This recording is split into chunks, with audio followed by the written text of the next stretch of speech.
Hello, everybody, and welcome to the Boss Rush Spotlight podcast, where we highlight some of our favorite creators, developers, and other veterans around the video game industry. I am your host, Stephanie Klimov, and today I have one cool cat with me today, and that's not Paxel, but it's John Kalderon of Angry Demon Studios. Welcome, John. Thank you. Thank you for having me. It's a pleasure. Pleasure to meet you virtually. So, as we get started, I like to have a little icebreaker gauntlet where I ask just kind of nonsensical questions to have some fun. Oh no, I'm nervous. I'm not good at quizzes. You got this. You got this. How do you power through your workday? Coffee, tea, or soda? Or perhaps none of the Um, above? yeah, I'd say coffee is just to start the day. Hmm. So that's a good starter, and then just pure stubbornness and hatred. Not just kidding, but stubbornness takes me through the day. I love it. I love it. No, I can relate to that. I start off with a cup of coffee.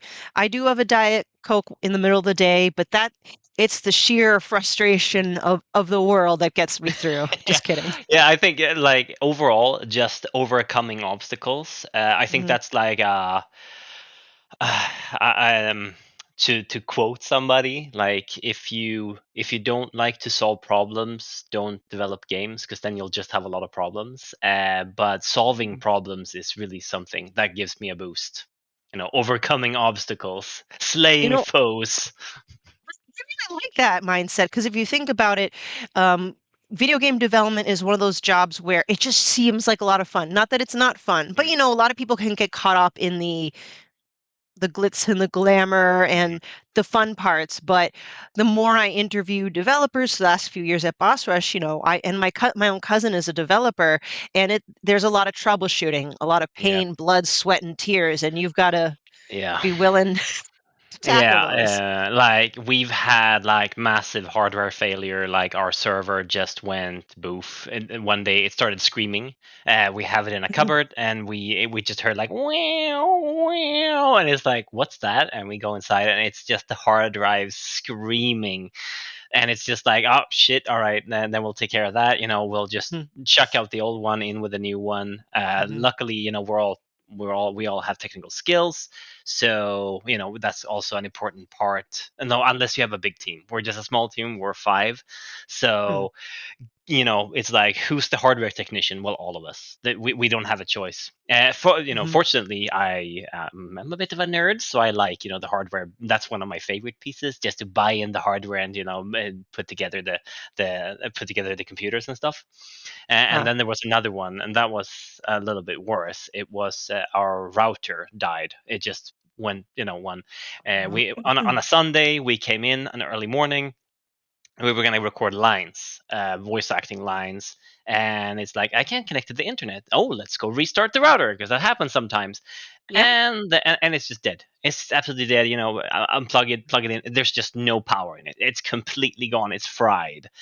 So it's like, shit, this is our entire back end. We have people Hmm. working. It was during COVID, so people are working from home. It's like they have to connect to the server, and I'm like, William, do you know anything about like being a like network technician? He's like, no. And I'm like, me neither. Let's become network technicians. We just sat the entire day, just googled and just Hmm. figured stuff out, like, okay, what do we need, how do we set things up? So yeah, and overcoming those things, now that's what gets me through the day. It's when these obstacles come before me and I get to smash them. That It's feels not good, just man. small obstacles; those are pretty massive obstacles. So, I'd say you, that you those are medium sized in oh, my world. medium. Oh my Oh, they're gosh, I medium sized, yeah. so seems like Uh, you've been through it all. Or knock on wood, I don't want to say that, but okay. yeah, it's we've been through quite a few ordeals during this journey. It's Mhm, been, the development of Gori has been 5 years. uh-huh, We've had a studio since 2017, so that's 7 years now. mhm. In 2 or 3 months, the company turns 7. So yeah, we've seen a lot of Oh, things. well, the fact that you're still smiling is a good sign. Yeah, nothing Yeah. will break the spirit. Yes. Well, speaking of smiling, I got this question based off of when we were figuring out how to schedule this. Mhm. Someone is going on vacation soon. What is your ideal vacation spot? Home. No, going abroad is fun, Hmm. but like going to places is fun, but just staying at home here in good old Sweden with the rain and just chilling out, that's my personal favorite. I'm gonna sound, I sound Nice. really boring, but No, we not at travel we all. travel a lot for work as well, and like so it's like traveling is almost a work thing nowadays. Exactly. And I could be wrong, but I'm pretty sure Sweden, not to pull like a common statement here, isn't Sweden like one of the happiest countries in the world? Or am I just I think making that so. up? I think It's so. from America Finland and we're is pretty miserable. high up. Finland is pretty high up, but yeah, I'd say Mhm. that we have a lot of good Uh, things here in Sweden. We are very like overall here we are very fortunate with the things we have, yeah. and I live in a small town Mhm. as well, so that's good because that means that we don't there's not a lot of hustle and bustle and stuff, Uh-huh. so Yeah. we I like to be left alone a lot, like Mhm. I don't want to know that my neighbors are there. I don't want to hear their Yes. music. I Nope. just want to be sit down in peace and do Mhm. nothing sometimes, and that's great. Nope. I'm the same way too. I spent a couple years in the city of Boston in Massachusetts where I mm, lived, and that's for college. So for a few mm, years when you're in college, it's mm, fun, right? But now yeah. I'm in like the country, quote unquote, like Uh, suburbs, and I yeah. like it. I have land, I have peace and quiet. I can do what I Oof, like. you're living the dream right there. You're Yes, speaking my language. exactly. All right. Next up, what is your favorite video game? Which can be tough, so I will accept favorite video game franchise. It's funny because every time I get that question, it's like it's always the same. Like which is it? But the first game that always comes to mind is this one right here. It's Doom Eternal. That's my Hmm. current favorite. I just have such a soft spot for that game. I got it I got it as a gift from my fiance because I loved the Oh, first Doom, and I played this game, and I was just mind blown over it. So Doom Eternal would be my yeah. current absolute favorite. Nice. And you've got a great fiance for getting you that. So A plus. I agree. I absolutely agree. 100%. All right. And what is the most anticipated video game of 2024 for you?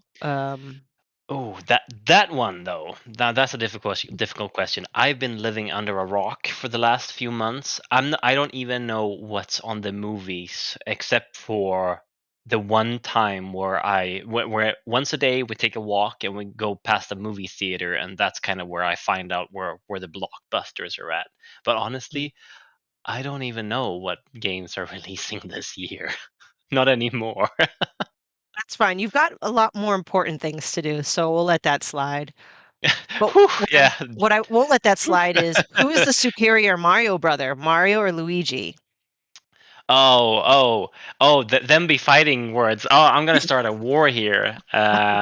Well, I can only go with what I've been raised to think, and that's Mario player Okay. one. Is like everybody always wants to be player one Mhm. on the in the game, so it would be Mario.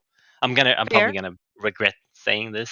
No, it's okay. As you can tell, it's a very divided community out there. Even in this household, I have a son Oh shit! that Yeah. I'm raising, and he's already cultivated his own opinion. He and I get into arguments. Oh. He's Team Mario, I'm Team Luigi, and we trash talk each other. Oh. He's only 8. Well, I can just maybe by saying that my favorite character is the one that wow, the Oh, dog like the thing that comes after you in the oh, Nintendo oh, 64 version in Mario 64. oh, the chain chomp? Is Yes, it chain yes, chomp? Yeah. that's the one. Yeah, those are my favorites by Yeah, far. there we go. That's nice and neutral. Yeah, All but it's right. also true. I don't know Mhm. why. I just have a soft spot for those things. In the Nintendo 64 version and in the later games as well. When Yeah. where there's a lady with one on a leash. I thought that was pretty cool. It's very cute. I think the chain chomp made its way into I think Link's Awakening, so it's even been in other Oh, Nintendo games. Yeah. really? Yeah, Well, then I'm it's pretty sure. popular. I'm Yeah. not completely strange then. No. All right, last but not least in your icebreaker gauntlet, favorite animal and why is it the orange cat? Just kidding. Oh yeah, But that's not even a joke. Well, mm, actually, Orange is also divided. There's also the like my old cat. She Oh, had like she was gray with dark stripes with black stripes. And that's also a fur in the game. That was like has to be there. So basically like orange with dark orange stripes and gray with black stripes. Those are my favorite very cats. cute. I am a big cat person, and it's funny. Every time I say that I'm a cat person, I always feel like I need to defend myself and say that doesn't mean I hate dogs. I love Well, dogs that is too. true. Yeah. I just happen to love cats. I grew up, my dad had an orange cat, and then Mm, when I grew up, I got myself an orange cat, and I don't know, she's the coolest animal I've ever known. She sleeps by my head every night. She used to go out for walks with me. She used to play fetch. She does yeah, tricks. She's pretty that's awesome. so cute. Yeah, I love that. Yeah. Fix So this light a little bit. There we go. yeah. There you So go. I'll be honest, there was a little bit of bias when I saw Gori Mm. and was attracted to the game because I'm like, it has an orange cat in there. I 10 out of 10. It's not even out yet. 10 out of 10. Classic. Hmm. All right. Well, now let's kind of turn things around and I'll give the audience some background here. So even though I might be familiar with Gori, you obviously are very familiar with Gori.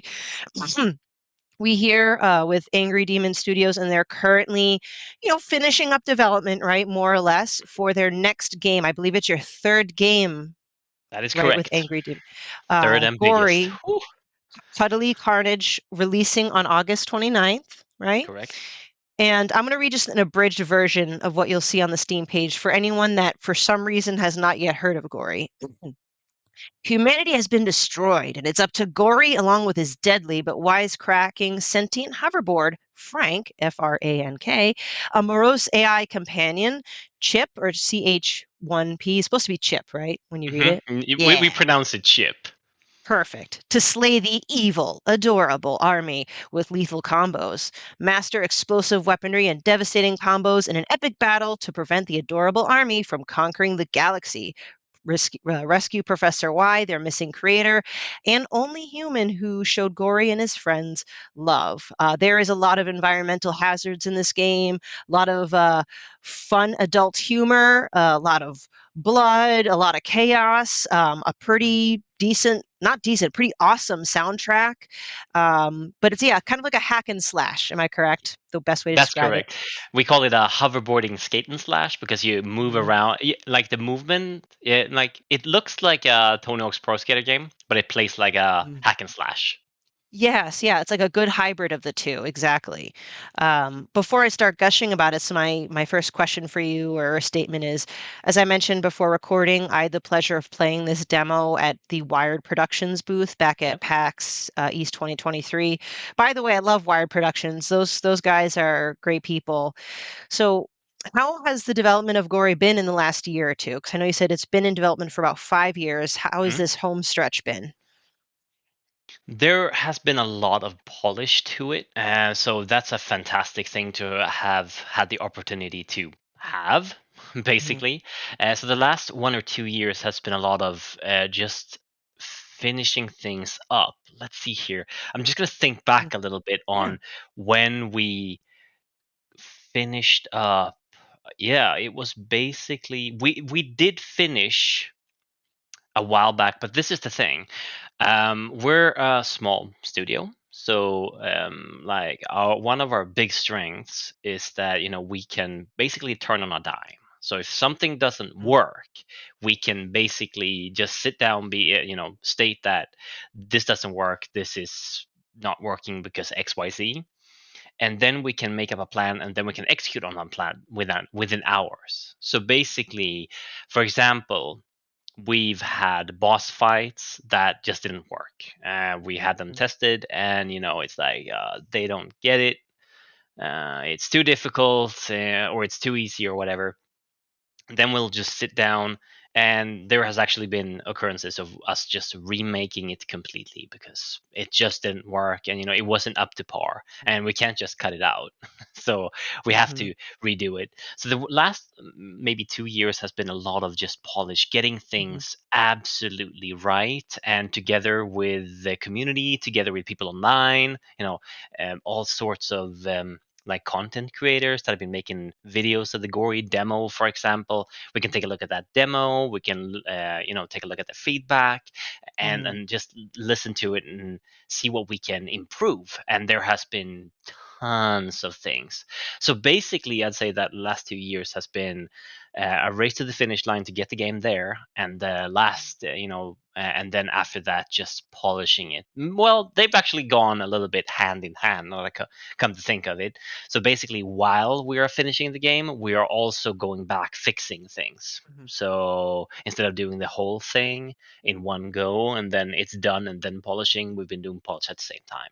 So it's been Sure. a juggling kind of multitasking, a juggling action where it's Mm-hmm. like doing the production and doing the linear things, but also going back and fixing the stuff Mm-hmm. that needs, that we're just not happy with. Right. No, I really appreciate when you use the word polish because, and I'm not throwing any major, like larger studios under the, like the big ones, but it's disheartening over time where we see AAA titles get put out, a lot of hype and excitement, but sometimes the game comes out broken or just heavily unpolished. And I know everybody's different. I know I'll probably catch some flack for it, but I would rather see a game come out a little bit later, but have taken the time to have that polish. So, just from like a fan of just good video games, it's appreciated all the work you guys put in to make sure it feels good when you Oh, play it. thank you. I'm glad that I'm glad that you appreciate the polish that we put into it. Mhm. There's still more to go. We are Yep. basically gonna polish. We're just gonna keep polishing the game until release, and probably gonna keep going for some time after that, just trying to get things right as we go. Mhm. As we have it tested. Making sure that we iron out all the bugs and stuff. So that's like I think that we are very fortunate because we are in that fortunate position where we are able to do this Yep. kind of polish. Because I can imagine that we're five, we're just a small team. Our Hmm. monthly bill is not that big. Like Right. I can just imagine that if we take okay, what this is Angry Demon Studio, and let's say that it's an 80-person crew, and it's like Hmm. if I would have taken our budget and just kind of like every month we spend, five times, what is it, Hmm. eight times as much, and then all of a sudden a month is like that's a lot. So Yeah. fortunately, with the size of our studio, that also means that we can stretch it farther, and Hmm. that has also given us the opportunity to actually do the polish that we have, Hmm. which is great, and we are very Awesome. happy that we've had the opportunity to do so, to Mhm. get the game to a place where we want it to be. Good. Now, your studio has a focus on horror titles. I did a little reading, and Mm. past games were Unforgiving: A Northern Hymn, which it rang a light in my head. That didn't make any sense. I'm sorry. Because I, like millions of other people, I watch Markiplier, and Markiplier's Oh played your yeah, game.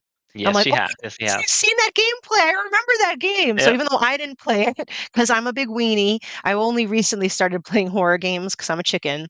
And then Absolve, End of Gods, right? So is there a specific history as to, why your group prefer horror titles?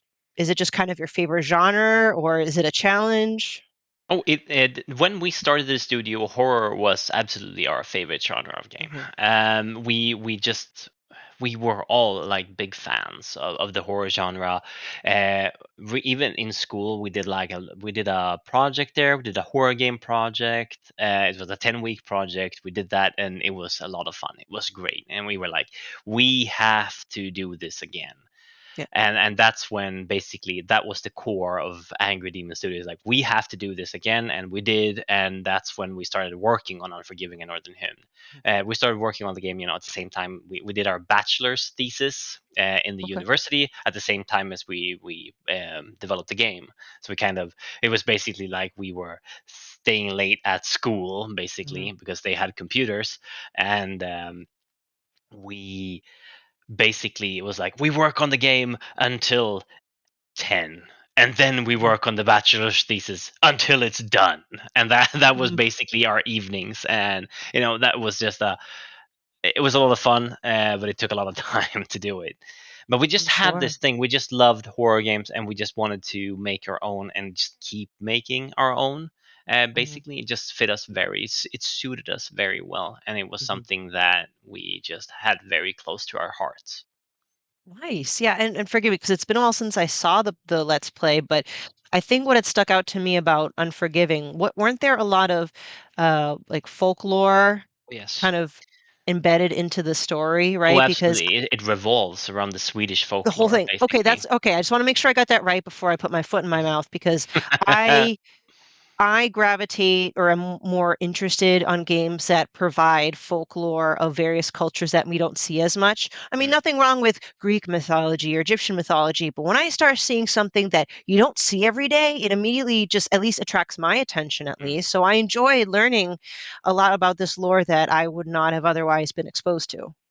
I'm glad you enjoyed it. And Yeah. it was something we always grew up with these stories, Hmm. and it just felt right to do something about all of the stories we heard, which is basically like, don't go down to the river, or Necken will, he will Yeah. get you. He'll he'll Yes. he'll enchant you. And that's also Hmm. a funny thing with the because there's very few written records of the Hmm. folklore. So it's basically Okay. like different in different parts of the country. In some parts it's like Mm. he enchants you, and then you are like tricked into giving him your blood, and you do that a couple of times, and then you're basically out of luck. And Hmm. some of the are just like, he'll just take you with him right away. So it was just Hmm. fun kind of going through the different mythos, so to speak, Hmm. of the things that we heard when we were children, and also Hmm. comparing the stories between us, which was also a really cool experience. Just being like, I heard this, and then somebody else heard something different, and then we kind Right. of compared records, and then we started figuring out that so you've heard the story that Hmm. originated from this place, and so on and so forth. So it was great fun developing Unforgiving. Perfect. Well, I certainly wouldn't be opposed to more lore-related games in the future, just saying. Hmm. But moving on from that, so, with your past two games, more deeply rooted in horror, what inspired Gori? Because, like, in a sense, it's got a horror aspect, but it's more, how do I say it? Because I'm not sure if I find the right words for it. It's not meant to scare you. It is a horror premise, but Exactly. it's kind of like tongue-in-cheek Mm, chaos kinda horror. So how did we yes. transition to this idea? So we start when we made Unforgiving, a Mm, Northern Hymn, and then we made Absolute End of Gods, and both of those were rooted very much in already written lore. And we had to stay true to that lore, but we also wanted to do something unique. And just walking that tightrope was quite difficult. And we've had so many. There has been so many instances where basically when we developed those games, like laughing at the things that we never did that. It wasn't like just pure like out there, because everything mm, had to fit in the environment. Everything had to keep the player in the tension. It was the tension. mhm, Tension was god. If you go against tension, if you do anything to break tension, the game is broken, and the player is like taken out of immersion, and that's I that. see. So it is very difficult to in that sense, it is very difficult to develop the horror games, and we wanted to try something different. We wanted to do something that we just wanted to do something different, and we wanted to do something new. We wanted to do something that was not based on any lore. It's our Mhm, own universe, completely made from scratch, and we can design it however we want.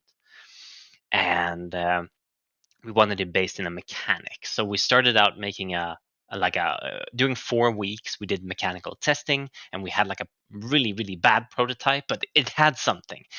There mhm, was something there. We had it tested, and people had a lot of fun with it. So it was like, okay, okay. so we have something here. So now we have the mechanic, and we're gonna make our own universe. So what do we do next? And then we just started, like, we just kept working on it. And the thing that you brought up before is like, it does have horror elements, but it's not a horror game. And that is actually because the thought is actually inspired by Neil Gaiman, when, from the story Coraline. There's a Okay. foreword to Coraline where Neil Gaiman says that Coraline is not a story about like horror. It's a story about courage. So the story, and that's exactly what, and I was super inspired by that. And it's like, this world is awful and it's horrible and everything's like super bad, but the hero is like the hero. Hello, but the hero is, has the courage and has the abilities to fight back against these really really horrible things. So it's same. So Gori is basically like inspired by that, inspired by the thought of Coraline, where it's a story about courage. And in this case, instead of being smart and outsmarting the big baddie, it's about smashing the shit out of the baddie, and that comes from a completely different thing. All right. I love it. Yes. Yeah. Perfect. That's a great comparison to Coraline. So, kind of going towards more about the mechanics, Mhm. tell us how your team went about designing the fast-paced hoverboard traversal as well as combat, because I know that could be kind of tricky. Um, Back when I played, I mean, I only played this tiny itty bitty demo, but I enjoyed kind of zooming here and there. And even if I zoom by an enemy, I kind of was able to go around and blast the shit out of the unicorns anyway. But tell us about how that went about. It's been designing the mechanic of Gori Cuddly Carnage has been a very iterative like workflow. Basically, like we've just done like version upon version upon version, like so many times. So even now, because you mentioned that you played it back in 2023, a lot of things have improved a lot Okay. since then. Um, Basically, we're listening to feedback. We're also watching videos and pinpointing every single part where, okay, so this works great. We're gonna keep this. Let's make sure that we don't ruin this somehow. Mhm. But this part right here, this is a little bit difficult, and that's basically been like the entire like the attitude towards making the mechanics is basically like trial and error, and it's not good until it works. Like when we see it out there in the wild and it works, and then we'll Yeah. just keep it. If it doesn't work, we're just going to take it back and we're going to tweak it a little bit. Honestly, we did the final thing like today, not final thing, but the latest tweak we did Uh-huh. to the movement we did today. Oh, So exciting. we're just gonna keep tweaking. So basically, it's like, oh, it feels great, but when I'm in combat, I'm having a hard time. It feels a little bit floaty. So I was like, oh, okay, but okay, so let's take that back. So it feels a little bit floaty in combat. What can we do to tighten up the movement?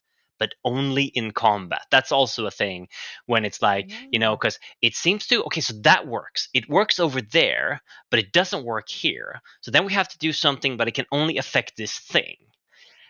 We've had one of my like core memories is basically when you jump ramps, Mhm. um, and then you jump, and because the relationship between the camera and there's the camera and the character, and then there's the ramp.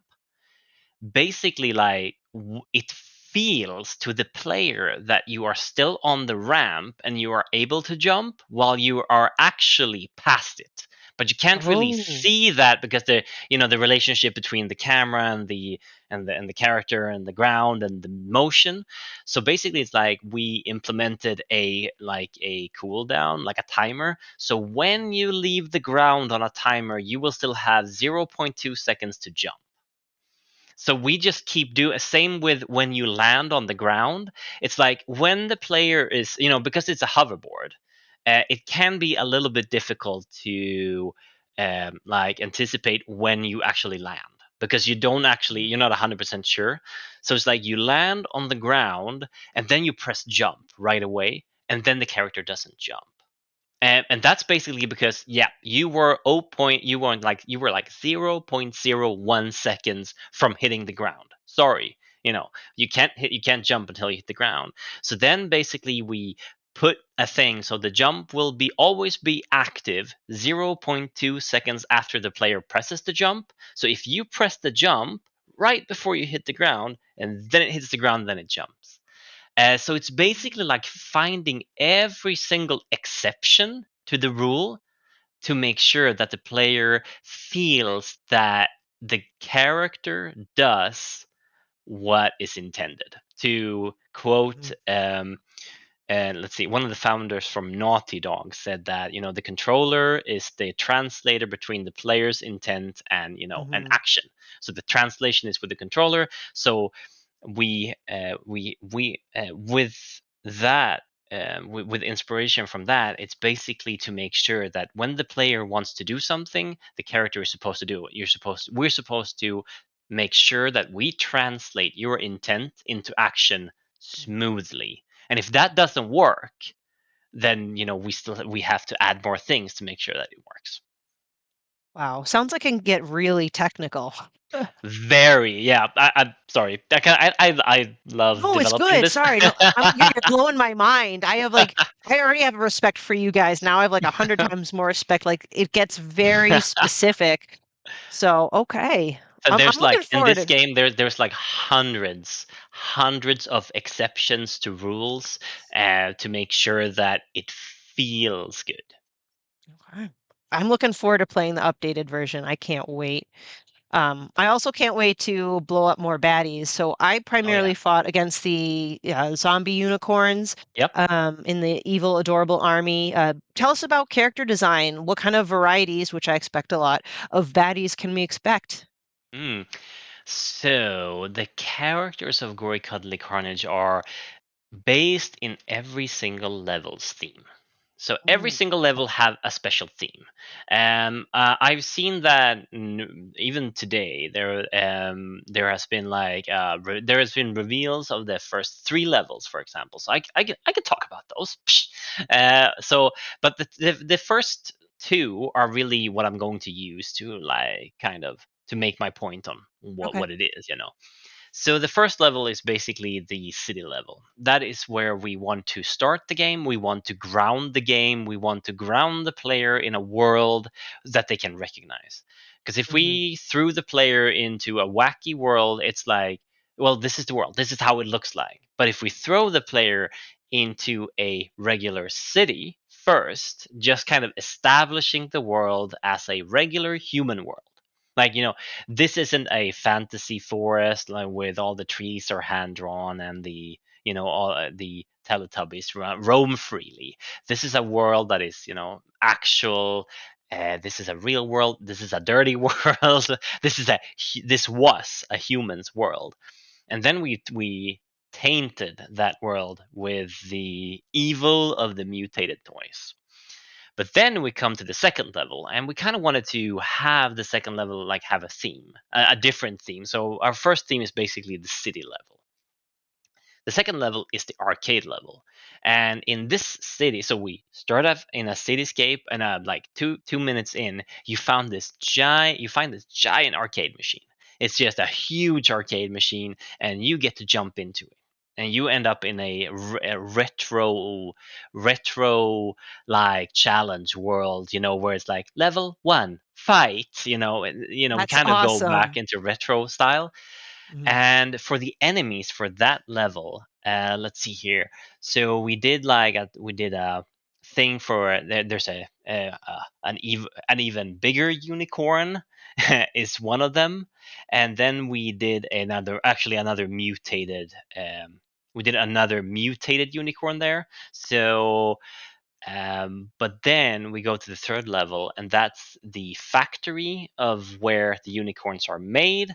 And then we have like half baked unicorns, and then we call them slimy corns because they're just a blob of green slime. And then we kind of take Ooh. it from there. So Uh-huh. we kind of want to have, there are actually two things. Either they fit the theme or they fit like a mechanical slot. So Mm-hmm. there is the most thematical one that I can think of right now. It's getting late in the evening. It's the we have the circus level, and that circus level has a huge mutated clown toy. So Oh my gosh, you yeah, said clown. This whole time I was yeah, like, there please don't it say had clown. Please there. don't Yeah, say sorry. clown.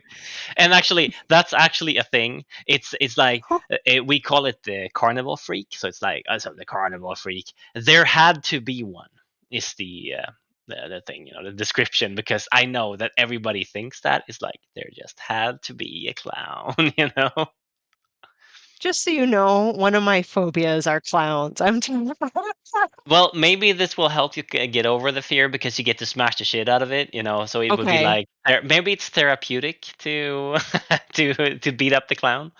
I like that standpoint. This is great. I like your approach to the theme. There is something a little unsettling about taking what we thought was like fun and enjoyable as children and then turning them into these crazy mishmash of our nightmares. So, Absolutely, yeah. It's been great. So we've been working together. It's basically me and Caroline, our 2D artist, and she's also our mm, animator. We've been working super tightly to get these, to get the variety of enemies that we wanted, and to make sure that they fit in with the game and everything. perfect. Now, something that's rather new and newsworthy, and I know there's really just not much that can be done about it, but we know there will be blood. Yes. Were you surprised by the feedback received by the Japanese audience? No, not really. Mm, It's I know that basically we are prepared for anything. So when we got the news, it's like this is the way it is, and yep. like yeah, and I know, like, as an indie team, we face things like this all the time, where it's like, well, Mm, everybody, it's like this is this is our place, and if you want to do something mm, here, you have to play by our rules. So okay.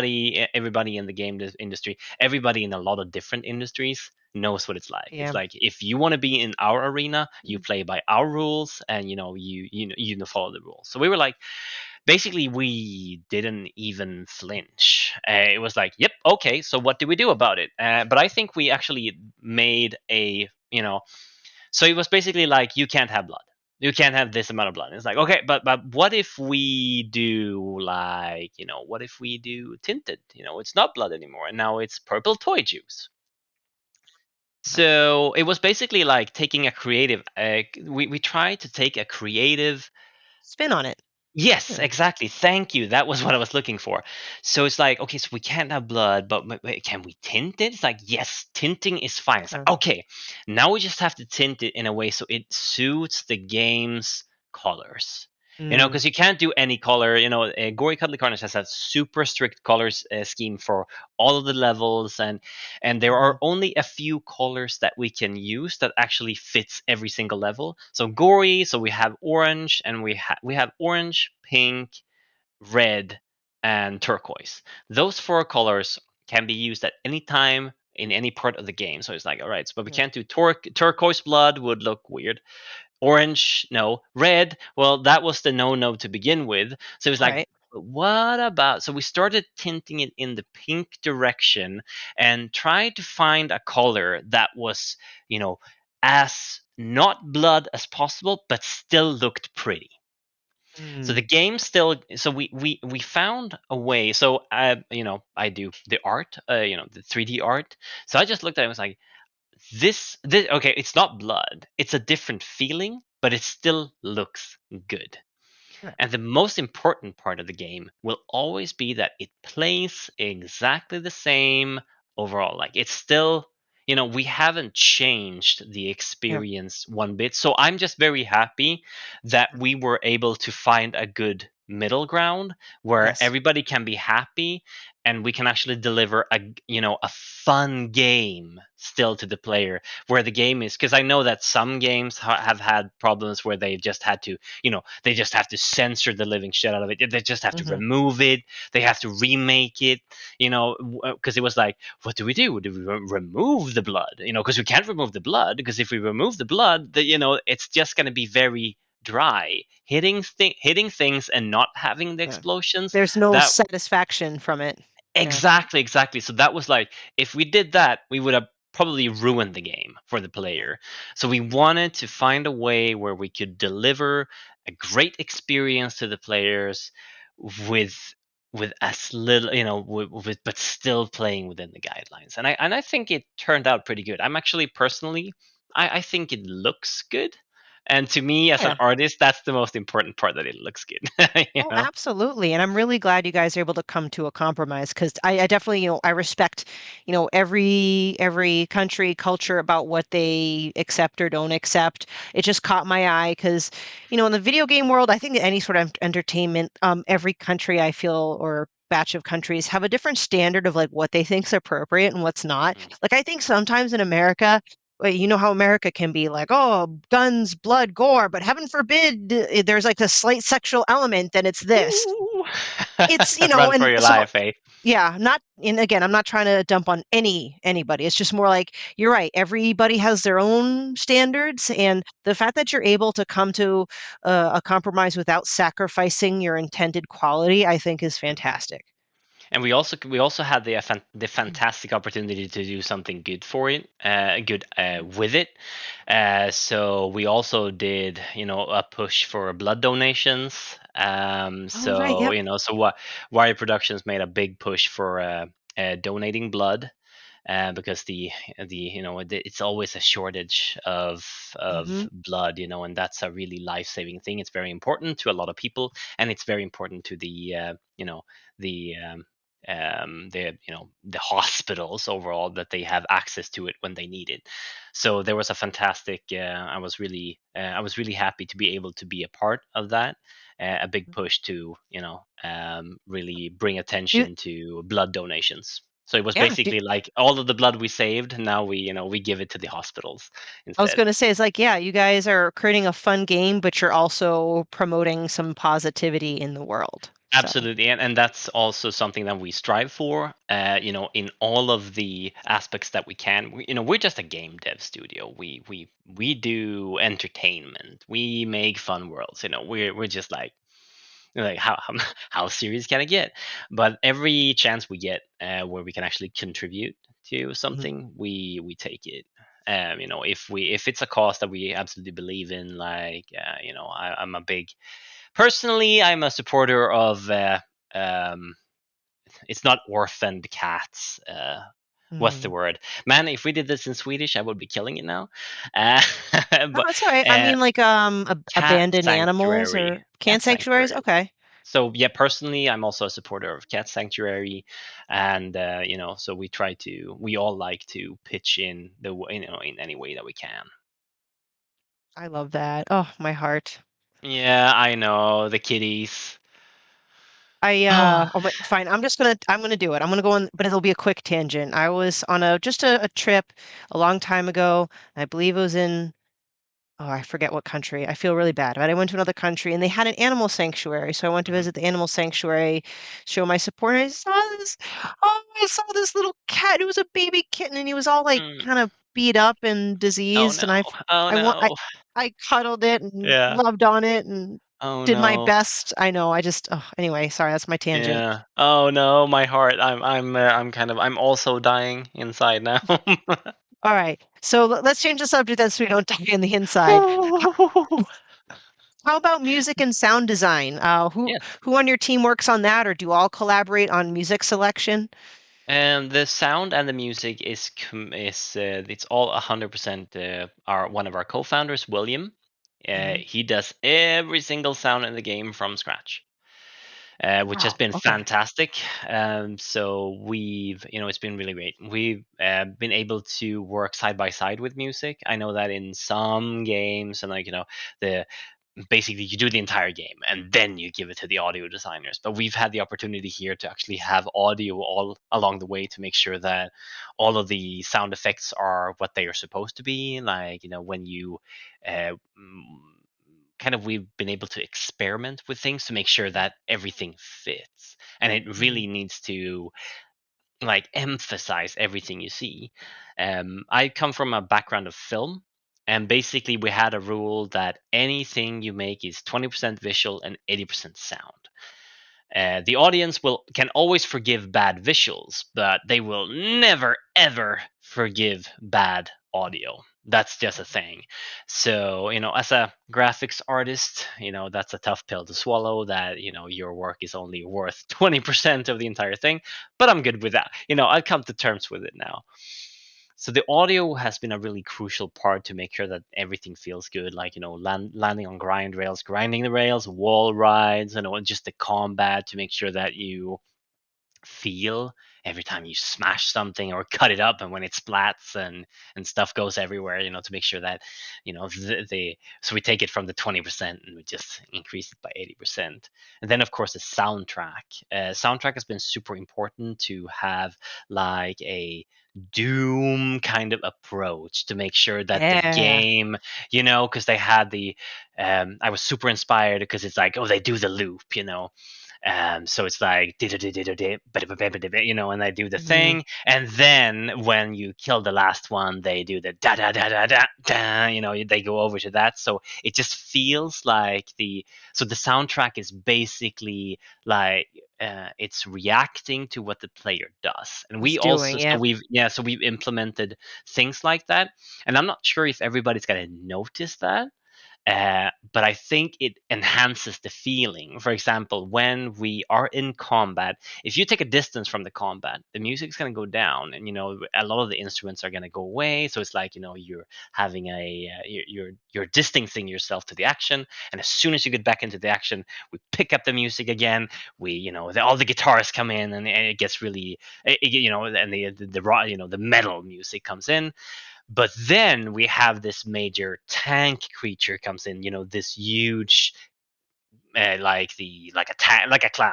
The big clown guy comes in. This huge 2-ton clown comes in and starts spitting acid on you, and that's when we have the tank layer, and that's like an extra, like the heavy guitars, like when like if you see a giant, the bass comes in, and so we, same with, and when you open the menu, it sounds like a radio, because you have the soundtrack, but then you take it down a little bit. So we just played, or William has played so much with the music to make sure that, the same there with player intent, and also like notifying the player. So basically, it's like, oh, there's a tank creature. Well, you know that because the music just changed, and Mhm. so on and so forth. So, and like, music and SFX have been like a super crucial part to the development, to make sure that everything's actually right when we make it. Because without sound, it just doesn't feel right. But as soon as we add sound on it, you just feel it, like, this Yeah, is right. there's something to it, because even if the average player may not necessarily notice that loop until you Mm, defeat an enemy, that and then it tags kind of that update where the music follows the player. I mean, unless you have an ear for music, I feel like the average player mm. might not notice it, but I feel subconsciously it releases that dopamine hit. I just Oh, feel like absolutely. it works in your brain somehow. So, I think so. Same with, yep, like, horror game music. It's like, it's there to set the tension. You don't think yep. about it, but, But if yeah, the music picks up, if it's like, you just like, "Wah," like that, "Du-du-du-du-du-du-du," and then you just know that something bad happened. yes, yes. And I gotta say, I'm a fan of metal. Now, granted, now that I'm getting old and crusty, I only listen to music from like decades ago. Like, Mm. I'm a fan. I don't know if you've heard of these guys, Sonata Arctica and Oh, Camelot, heck! but Oh, hell yeah! I love them so much. I got to see Sonata Arctica and Camelot Oh, on tour really? when they came to the States. They're great. Absolutely. Yeah, I love that kind of, like, power metal. Power metal, Yeah. yes. Woo! Oh, we'll, we'll be able to talk music anytime. I knew you had good taste. Um, Woo! Anyway, well, let's kind of start rounding things out. I'm a huge Okay. fan of physical media, so I was Mhm. surprised in a good way that you guys already have the opportunity for people to purchase or pre-order, I Mm. should say, Mhm. physical editions. So do you want to talk about that and also the opportunity to win one of 10 Gori branded skateboards? Which are pretty freaking awesome. It's really awesome. I'm a big fan of physical media. Hmm. And we did actually physical medium for Absolov. I have it hanging here in a frame. I do have some collectibles edition. I have, okay. Oh, Doom Eternal. Of course, I have it in the physical. I just had to have it. So we're just all, also an Angry Demon studio, but on Wired Productions as well. Super big fans of the physical medium overall. Yes. It's just a different feeling to between owning a digital one and owning a physical one. And we've also been going back and forth, and now we have this fantastic key art that Carolina's made. So it's like, can we do? I think we're gonna have like I think we're gonna have like an extra. It's gonna be double sided, so you can turn it Mm, around. Not sure okay. about that though, so I'm not gonna promise Okay. anything. Right. To But be I think determined. to be determined. If anybody's interested, you can just check it on any social media. You can actually go. You can head over to Gori.wtf. That is Gori.whatthefuck, and there's all the info. Yeah, I love that one. That's a fantastic URL. But you can head over there and you can actually check out the hard copies yourself to make sure that I'm not lying. But as I mentioned, like we're big fans of it, and it also gives us the opportunity to send some extra cool stuff with it. And then there's the golden ticket, as you also mentioned. So there's going to be 10 golden tickets within the casings of the physical copies. Because that's a good opportunity to do a Willy Wonka thing, and you can actually win a skateboard and actually have one here to kind of show off. That looks so There you go. badass. That for Oh, it people is. listening on podcasts, you need to hop on YouTube and look at this. Wow. Oh, absolutely. Like when I saw this one, I was like, I'm gonna start skating again. I haven't skated for 10 years, but I really wanted to. I would probably like die, but I just wanted to do it. But you'll die happy. I would die happy. I would just smack the ramp, and then that would be it. But you have the opportunity to win one of these Mama Jammas. That's And awesome. that also feels good. It's really cool because personally, I really like how Frank turned out. It's like this Hmm. 90s, really this 90s feeling on the design of Frank. So I'm just a big fan of it. We kind of make the joke that Gori is like our own little early 2000 hack and slash where we get to do like we get to do cheesy things from the late 90s and all the other cheesy things from the early 2000 games. It's like the frosted tips, the Yes. era appropriate stuff. We kind of had the opportunity with Gori to kind of do stuff like that, have mechanics that work like the old hack and Mhm. slash games, but in a new like Unreal Engine 5 game, Right. Modern basically. sensibilities, but you got that Exactly. nostalgic feeling that a lot of us in our age demographic Exactly. probably are Exactly. hankering for. And that's why the skateboard was so fantastic because when I played games in my youth, it was Tony Hawk's Pro Skater, and the other skating games like it was Airblade, and Airblade also inspired Gory. So it was just fantastic to actually get like a physical skateboard with Frank on it because that touches upon everything that I wanted to be when I was 12. Mhm. That's awesome to make that come true. So I know we'll be shouting it from the rooftops here at Boss Rush, but guys, definitely check it out and pre-order a physical copy. I Yes, know I please. will. I'm a huge fan of anything physical. If there's an opportunity to order physical, I will do so. Awesome. Me too. So If it's something that I'm hyped about, I just need to feel it in my hands. yes, yes. Um, and speaking of that, only share what you feel like you could share. In the near Absolutely. future, are you guys making any appearances, whether it's you or with on behalf of Wired Productions or Wired Productions will do it for you? I'm not sure. Gamescom or PAX West, like any future conventions? We intend to, me and Caroline intend to participate in Gamescom.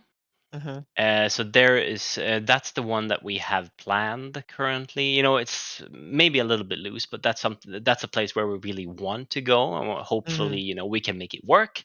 With the schedules and the Right. everything overall. Because the release date's Um, right around the corner, so.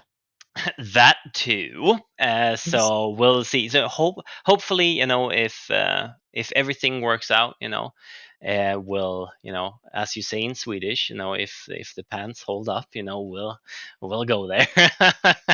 I love that. Can I please use that as a saying of Yeah. mine from now on? I love It, it. it it's something my mom always used to say. She said, Oh, so basically it's if God, God willing, and if the yep. pants keep together, That's something. It's like, Perfect. yep, yep, yep. So Yeah. we'll go to Gamescom.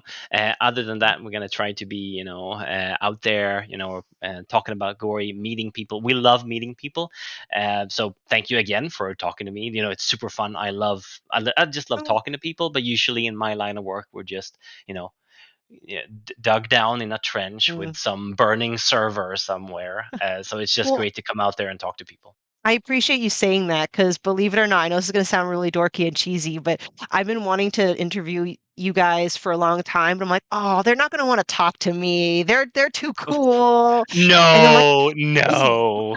and I finally reached out to you guys on Twitter, X, or whoever, and I'm not sure who manages on that on your team, but they were very kind and hooked me up with you. So I am very Awesome. grateful to talk to you, talk about your game that I'm a fan of, and I want to give you guys as much exposure as possible. So Thank thank you. you. And we really appreciate that.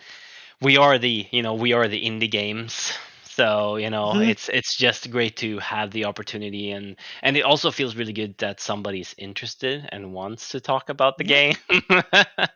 Oh, absolutely. I mean, Gori was made several of my lists on like top things I either am anticipating for 24 Oof. or saw from PAX. So You're making me blush here. you and your Oh, team, Ingrid. shucks. But actually, how about this? Now that we're wrapping up, do you mind telling everyone where? I know you just gave the Gory website, but any other social media or anything you want to shout out before we wrap it up? Absolutely. So the first thing is head over to www.gory.whatthefuck. That's the good landing page, for all gory related matters. If you want to check out our other games, you can head over to www.angrydemonstudio.com. That's where we keep all our stuff. One thing that as I mentioned, I enjoy talking to people, and if anybody has any questions about the game, you can head over to either of those pages and get into our Discord, the Angry Demon official Discord. In there, you can talk to us game developers about anything. We have a general thread. There's art, and just a ton of stuff, and it's just a really feel good community. I just love hanging out there talking to people. They're all great. And speaking of, I also want to take the opportunity to thank our community and everybody who has helped us with the development of Gori, because I can tell you one thing, that without the Discord community, without our community, the game would not have been as polished as it is today, because we would have had no idea of what to tweak or what to do next. So a big thank you to our community for everything you've done for us. That's awesome. And yeah, I don't know you guys, but I want to thank you too because I know Gory is going to end up being fantastic. And I think it's wonderful that, developers and the gamer community can work together. Mm. Rising tide lifts all boats. We all want to be successful. We all want to play fun games. Absolutely, So, and I think it's great, like to be able to just talk and just listen, like just listening mhm, overall is actually I'd say that it's a fantastic gift to be it able to is. do that, just to kind of hear out what people are saying, and that that they are willing to give of their time, you know, to Exactly. help us, make a fantastic game. It Perfect. feels All good. right. Well, before we get out of here, I definitely want to be respectful of your time. I just got to do my housekeeping. I'm not very good at it, but here we N- go. I have the entire evening planned.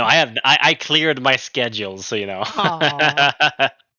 Well, if you, the community, want to support the Boss Rush podcast and the Boss Rush Network, you can join our Patreon at patreon.com/Boss Rush Network at the tier that's right for you, earning you perks such as early ad-free access to this and other podcasts, exclusive access to spotlight interview access threads, voting rights on Video Game Book Club, and more. That's patreon.com/Boss Rush Network. But as always, your listenership and viewership is always enough for us. If you're watching this video on YouTube, hit that subscribe button and leave us a thumbs up or comment.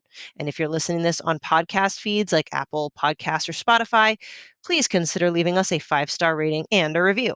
Check out our merch on our TeePublic with over 50 designs to represent your favorite shows and more. And as always, you can check out our content, reviews, and articles and more on bossrush.net. I'm getting better at this. Whew, it's a Woo! lot. That was Yeah. you should be one of them, where when there's an auction, An auction, or like probably not really that funny, but if you're in like a pharmaceutical commercial at the end where they list all the side effects that they don't Oh, want. yeah, that, yeah, you should do those instead. Yeah. Although I really wish I could talk about happier things. But anyway, which I am. So, hey, thank you again for your time. It was a Thank pleasure. you. I would love to be in touch. I am in your Discord. Best of Thank luck in the you. coming weeks of the release. I know we'll be following you. And if there's anything else we could do to support your game and promote it, please reach out to me. Absolutely. Thank you very much. Really appreciate it. And All thank right. you so much for having me here today. It's No been great. problem. All right. Take care, everyone. Bye. If you want to see how you can become a Patreon producer, head on over to patreon.com/BossRushNetwork. The Patreon producers for this month are Adriel Munger, Austin Campbell, Celeste Roberts, Christian S., Sana Dierig, Francisco Santillan, Matthew Keel, and Todd Oxtra. Thanks for your continued support of the Boss Rush Network.